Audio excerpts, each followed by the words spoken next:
नमस्कार साथियों, राजस्थान नर्सेज के जितने भी संविदा कर्मचारी हैं उन सबको आज उनका ध्यान आकर्षण कराना चाहता हूं कि आप पिछले 1 वर्ष से नई भर्ती विज्ञापन के लिए प्रयास कर रहे हैं और आपने अपने प्रयास के लिए राजधानी जयपुर में कई बार धरना प्रदर्शन और ज्ञापन राजस्थान सरकार के मुख्यमंत्री तक पहुँचाने का कार्य किया, राजस्थान के चिकित्सा विभाग के आला अधिकारियों तक पहुँचाने का कार्य किया।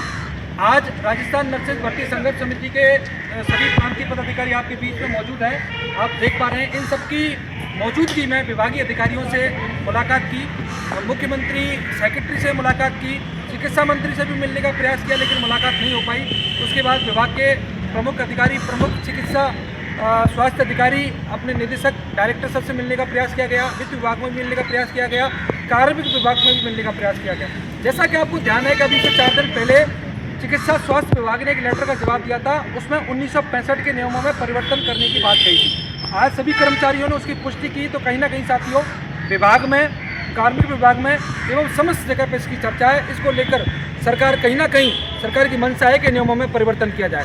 आपका ध्यान आकर्षण करना मैं चाहता हूँ कि 1965 नियम 19 में संविदा कर्मचारियों को मेरिट प्लस बोनस अंक देने का प्रावधान है, जिससे जो अब तक 3 भर्तियों में होता आया है। पूर्व में जो भर्ती नर्सेज भर्ती 2023 हुई थी उसमें सरकार ने निश्चित रूप से फार्मासिस्ट को नियमित करने के लिए एक बार चित्रण दिया था और उसके बाद कहा था कि अंतिम जो भर्तियाँ आगे जो भर्तियाँ की जाएंगी वो एग्जाम से करवाई जाएंगी। लेकिन नर्सिंग ऑफिसर राजस्थान की जो चिकित्सा महकमा का सबसे बड़ा कैडर है, आज भी आपको ध्यान हो कि नर्सिंग भर्ती 2023 में भी 9,000 लोगों को नियमित करने का कार्य किया गया।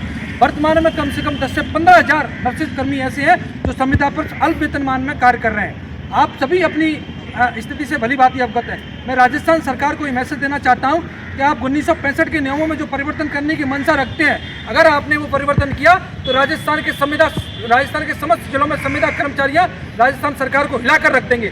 चिकित्सा व्यवस्था को चलाने वाले विशेष हमारे नर्सेज कर्मी जो अल्प वेतनमान में आज राजस्थान सरकार की सेवा कर रहे हैं, जन जन की भावनाओं से जुड़कर राजस्थान की जन नीतियों को उन तक पहुँचाने का कार्य कर रहे हैं। आप इन नियमों में परिवर्तन क्यों करवाना चाहते हैं? अगर आपको नियमों में परिवर्तन करना है तो सबसे पहले संविदा प्रथा को बंद कीजिए। संविदा प्रथा को बंद करने के बाद आप नियमों में परिवर्तन कीजिए और दूसरे विभागों की तरह नियमित भर्तियां निकालिए। 25,000 निकालो, 30,000 निकालो, एग्जाम करवाओ, मना नहीं करते, लेकिन संविदा कर्मचारियों के साथ आप दोहरी राजनीति नहीं कर सकते।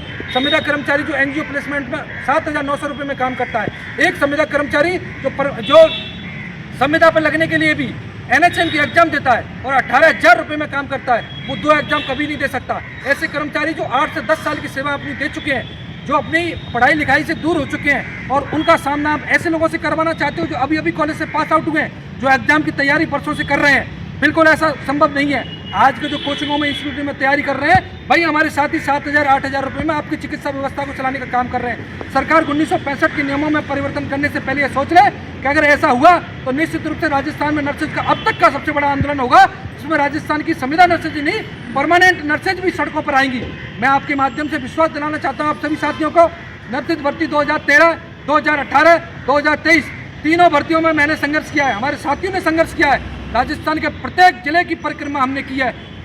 राजस्थान विभाग के आला अधिकारी, चिकित्सा मंत्री, मुख्यमंत्री इस बात को भली भांति समझते हैं कि संविदा ऐसी प्रथा है, संविदा ऐसा दंश है जो कहीं ना कहीं इंसान को शारीरिक रूप से, मानसिक रूप से परेशान करता है। वो 7,000 8,000 रुपये में किस तरीके से अपने बाल बच्चों का पालन पोषण करता है।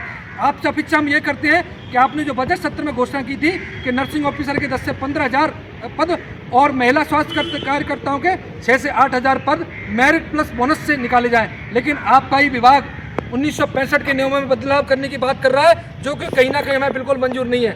मैं आज सोशल मीडिया के माध्यम से राजस्थान के तमाम उन साथियों को जो आज भी संविदा पर कार्य कर रहे हैं, जयपुर के अलावा जितने भी जिलों में कार्य कर रहे हैं, उन सबको कह देना चाहता हूं कि हम लोग पूरी तरह आपके साथ हैं और 1965 के नियमों के साथ अगर कोई भी छेड़खानी की तो वो दिन दूर नहीं है जो राजस्थान सरकार को सबसे बड़ा आंदोलन झेलना पड़ेगा। आज हम सभी ने मिलकर आपके जो भी साथी हैं, जुझारू साथी आपके बीच में मौजूद हैं, जो नेतृत्व कर रहे हैं आपके बीच में मौजूद हैं, इन सब की सहमति से एक विशेष रणनीति तैयार की गई है। उस रणनीति को अभी अभिषेक शर्मा जी जो अभी एसोसिएशन के प्रदेश अध्यक्ष हैं, हमारे साथ में अन्य साथी भी हैं जो जिलों से आए हैं, किस्मत जी जिलों से आए हैं, नदीम जी अपने साथी आए हुए हैं, भगवान जी हमारे साथ में मौजूद हैं, हम तमाम साथी देख पा रहे हैं, ये सभी जिलों से आए हैं। इन सब ने अपनी सहमति जताई और रणनीति बनाई है। निश्चित रूप से रणनीति का खुलासा आपके सबके बीच में मैसेज के माध्यम से अभिषेक जी करेंगे और आपको मैं विश्वास दिलाता हूँ कि आंदोलन को लेकर हम बहुत जल्द एक प्रेस कॉन्फ्रेंस करने वाले हैं। उससे पूर्व हम चाहेंगे कि विभागीय अधिकारी अपनी मंशा में परिवर्तन करें। राजस्थान सरकार अपनी मंशा में परिवर्तन करे। 1965 के नियमों में बिल्कुल भी छेड़छाड़ ना की जाए, वरना राजस्थान की सड़कों पर नर्सेज का सैलाब देखने को मिलेगा। मैं आप सबको विश्वास दिलाता हूँ कि मुझे नौकरी करते हुए भी 5 साल हुए हैं, उससे पहले मैंने 5 वर्ष अपनी संविदा पर दिए हैं और मैं कतई भी नहीं चूकूंगा। अगर भविष्य में मुझे अपनी नौकरी भी दांव पर लगानी पड़ी और खुद की सारी चीज़ें दांव पर लगानी पड़ी, मैं बिल्कुल तैयार हूँ पूरी तरीके से। और मैं ही नहीं, हमारे एसोसिएशन के प्रत्येक प्रांतीय पदाधिकारी, प्रत्येक जिला पदाधिकारी संविदा नर्सेज की आवाज़ उठाने के लिए हमेशा अग्रिम रहे हैं और हमेशा अग्रिम रहेंगे। आप सभी साथियों को अंत में सिर्फ इतना ही कहना चाहूँगा कि बिल्कुल निराश नहीं होना है, थकना नहीं है, उदास नहीं होना है। अपन को लड़ाई लड़नी है। पहले भी अपने संविदा की लड़ाई 15 वर्षों से लड़ी है और आगे भी लड़ेंगे। जब तक राजस्थान के समस्त संविदा कर्मचारी नियमित नहीं हो जाते, तब तक हम इस लड़ाई को जारी रखेंगे। राजस्थान में अगर एग्जाम और परीक्षा से भर्ती होगी तो पहले संविदा प्रथा को खत्म किया जाए, उसके बाद ही एग्जाम से भर्ती होना संभव है। आप सभी साथियों को पुनः एक बार मैं धन्यवाद देना चाहता हूँ और आप सबका ध्यान आकर्षण भी कराना चाहता हूँ कि जो बात आज सोशल मीडिया के माध्यम से आप तक पहुँच रही है, आप सब इसको गंभीर रूप से विचार करें और जो रणनीति हमने आज तैयार की है, इस पर आप विचार करते हुए अपनी तैयारी करें और आगे के लिए सब तैयार रहें। जय नर्सेज, जय राजस्थान।